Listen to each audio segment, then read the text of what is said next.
Hey, this is a tutorial from John A. Pie. I know I haven't posted a video tutorial in a while, so it's good to be back. Right now I'm using Camstasia. It's a new recording program, so I don't have to do anything with like the unregistered hypercam thing in the top corner. Don't have to worry about that. I haven't really had any good ideas for a tutorial, so this time I'm just gonna do like a basic overview of GameMaker and what everything does, and Um, so I'm gonna get started with that. The first thing you'll see in GameMaker is the sprites. The sprites are just basically the images for your objects or like your players or anything really. So you edit a sprite, you just scribble something, I don't know, and then you can animate it, you make multiple frames for it, make them different, make them animate, just Camtasia just seems a bit slow, I'm sorry. Everything seems to be might lagging, I don't know. So that's really what sprites is. There's just images for the things that you control. The sounds, um, pretty simple. You really just load a sound and play it in actions whenever you need to. I don't know, I just selected load a sound, that's going to take forever. Yep. So, you can edit them with the Game Maker's little edit things and the effects. That's all good stuff. Backgrounds, I don't care, no.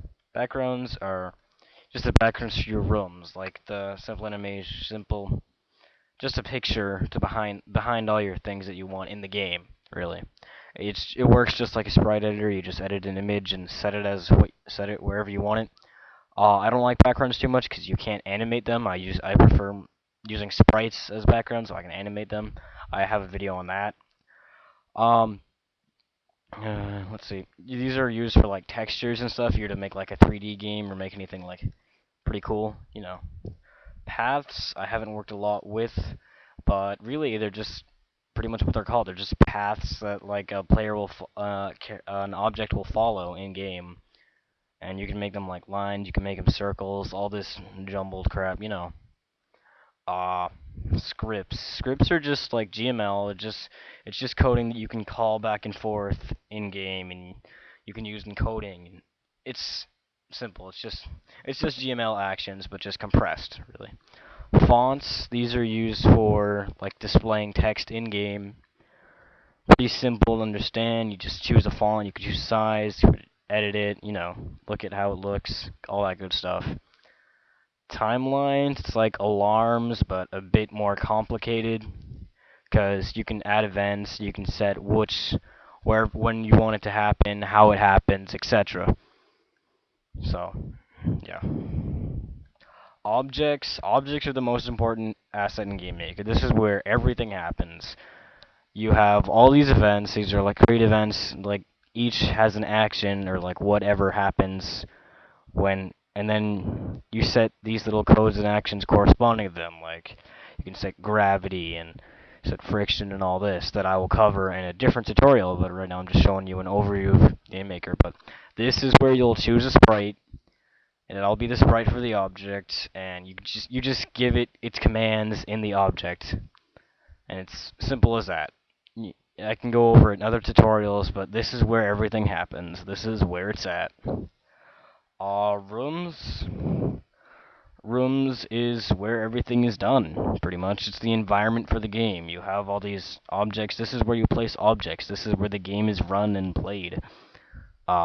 You have all these settings tabs. You can edit it, rename it, change the size, edit views, tiles, if you're making like RPGs, backgrounds,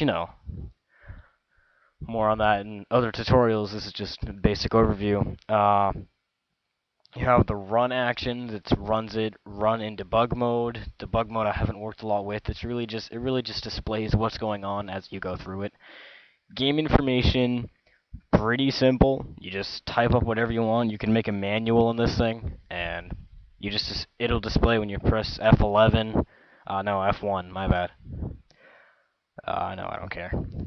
Global game settings, pretty fun to tweak around with. You might want to like, you want these to edit your game if you're making it a bit more professional. You can choose to start in full screen mode, allow the player to resize the game window, all this good stuff. You can look at resolution, other, loading, errors and info. Some stuff you might not actually be able to do.